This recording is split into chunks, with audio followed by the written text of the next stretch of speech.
నెహెమ్యా గ్రంథము 5వ అధ్యాయము. తమ సహోదరులైన యూదుల మీద జనులను వారి భార్యలను కఠినమైన ఫిర్యాదు చేసిరి. ఏదనగా కొందరు, మేమును మా కుమారులను మా కుమార్తెలను అనేకులము, అందుచేత మేము తిని బ్రతుకుటకు ధాన్యము మీ యొద్ద తీసుకొందుమనిరి. మరికొందరు, క్షామమున్నందున మా భూములను ద్రాక్ష తోటలను మా ఇండ్లను కుదువ పెట్టితిమి గనుక మీ యొద్ద ధాన్యము తీసుకొందుమనిరి. మరికొందరు, రాజుగారికి పన్ను చెల్లించుటకై మా భూముల మీదను మా ద్రాక్ష తోటల మీదను మేము అప్పు చేసితిమి. మా ప్రాణము మా సహోదరుల ప్రాణము వంటిది కాదా? మా పిల్లలు వారి పిల్లలను పోలిన వారు కారా? మా కుమారులను మా కుమార్తెలను దాసులగుటకై అప్పగింపవలసి వచ్చెను. ఇప్పటికినీ మా కుమార్తెలలో కొందరు దాసత్వములోనున్నారు. మా భూములను మా ద్రాక్ష తోటలను అన్యుల వశమున నుండగా వారిని విడిపించుటకు మాకు శక్తి చాలకున్నదని చెప్పగా, వారి ఫిర్యాదును ఈ మాటలను నేను వినినప్పుడు మిగుల కోపపడితిని. అంతట నాలో నేనే యోచన చేసి ప్రధానులను అధికారులను గద్దించి, మీరు మీ సహోదరుల యొద్ద వడ్డీ పుచ్చుకొనుచున్నారని చెప్పి వారిని ఆటంకపరచుటకై మహాసమాజమును సమకూర్చి, అన్యులకు అమ్మబడిన మా సహోదరులైన యూదులను మా శక్తి కొలది మేము విడిపించితిమి. మీరు మీ సహోదరులను అమ్ముదురా?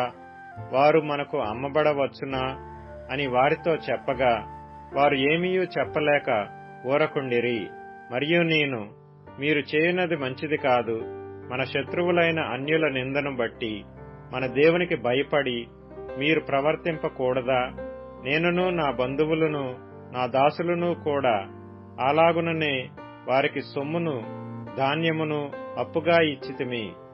ఆ అప్పు పుచ్చుకొనకుందుము.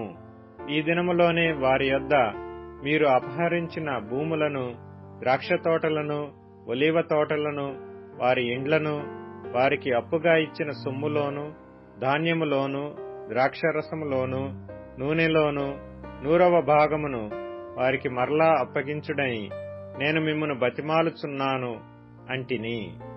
అందుకు వారు, నీవు చెప్పిన ప్రకారమే ఇవన్నీయూ ఇచ్చివేసి వారి యొద్ద ఏమీయూ కోరమనిరి. అంతట నేను యాజకులను పిలిచి, ఈ వాగ్దాన ప్రకారము జరిగించుటకు వారి చేత ప్రమాణము చేయించితిని. మరియు నేను నా ఒడిని దులిపి, ఈ ప్రకారమే దేవుడు ఈ వాగ్దానము నెరవేర్చని ప్రతి వానిని తన ఇంటిలో ఉండకయు తన పని ముగింపకయు నుండునట్లు దులిపివేయును. ఇటువలే వాడు దులిపివేయబడి ఏమీయూ లేనివాడుగా చేయబడునుగాకని చెప్పగా, సమాజకులందరూ అలాగు కలుగునుగాక అని చెప్పి యెహోవాను స్తుతించిరి. జనులందరూ ఈ మాట చొప్పుననే జరిగించిరి. మరియు నేను యూదాదేశములో వారికి అధికారిగా నియమింపబడిన కాలము మొదలుకొని, అనగా అర్తహషస్త రాజు ఏలుబడియందు 20వ సంవత్సరము మొదలుకొని 32వ సంవత్సరము వరకు 12 సంవత్సరములు అధికారికి రావలసిన సొమ్మును నేను గాని నా బంధువులు గాని తీసుకొనలేదు. అయితే నాకు ముందుగా నుండిన అధికారులు జనుల యొద్ద నుండి ఆహారమును ద్రాక్షరసమును 40 తులముల వెండిని తీసుకొనుచూ వచ్చిరి. వారి పనివారు సహా జనుల మీద భారము మోపుచూ వచ్చిరి. అయితే దేవుని భయము చేత నేనాలాగు చేయలేదు. ఇదియుగాక నేను ఈ గోడ పని చేయగా నా పనివారును ఆ పని చేయుచూ వచ్చిరి. భూమి సంపాదించుకొనిన వారము కాము. నా భోజనపు బల్ల యొద్ద మా చుట్టూనున్న అన్యజనులలో నుండి వచ్చిన వారు గాక యూదులను అధికారులను 150 మంది కూర్చునియుండిరి. నా నిమిత్తము ప్రతి దినము ఒక ఎద్దును శ్రేష్టమైన 6 గొర్రెలను సిద్ధము చేయబడెను. ఇవియుగాక కోళ్లను 10 రోజులకు ఒకమారు నానా విధమైన ద్రాక్ష రసములను సిద్ధము చేసితిని. ఈ ప్రకారముగా చేసినను ఈ జనుల దాసత్వము బహు కఠినముగా ఉండినందున అధికారికి రావలసిన సొమ్మును నేను అపేక్షింపలేదు.